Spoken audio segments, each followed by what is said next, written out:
भूमी अभिलेख दोषी अधिकाऱ्यांवर कारवाईची मागणी। तक्रारदाराने सिटी कोतवाली पोलीस ठाण्यात तक्रार दाखल केली की मालमत्तेचा वाद न्यायालयात प्रलंबित असूनही त्याच्या बहिणीने नोंदणी अधिकाऱ्यांच्या संगनमताने बनावट मृत्यूपत्रांद्वारे मालमत्तेची नोंदणी केली। पीडितेने पोलीस अधिकाऱ्यांना या प्रकरणाची चौकशी करून संबंधित व्यक्तींवर कारवाई करण्याची विनंती केली आहे।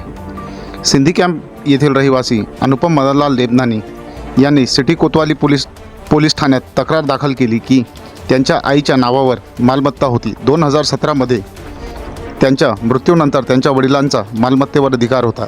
त्यांना डेथ वॉरंट किंवा मालकी हक्क नव्हता। मालमत्ता त्यांच्याच वडिलांनी दिली होती, त्याचा उल्लेख नव्हता।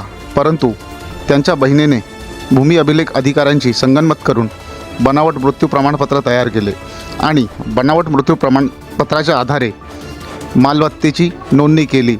तर मालमत्तेच्या वाद आणि मृत्यू प्रमाणपत्राबाबतचा खटला दिवाणी न्यायालयात प्रलंबित आहे।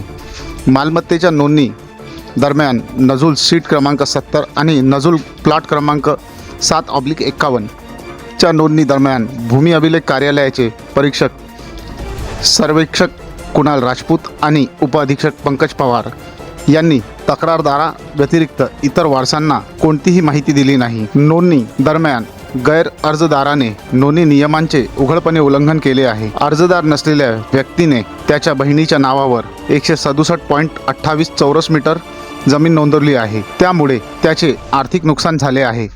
त्यामुळे या प्रकरणाची निष्पक्ष चौकशी करावी आणि संबंधित व्यक्तींवर कठोर कारवाई करावी अशी मागणी तक्रारदाराने शहर कोतवाली पोलीस निरीक्षकांच्या दिलेल्या तक्रारीत केली आहे।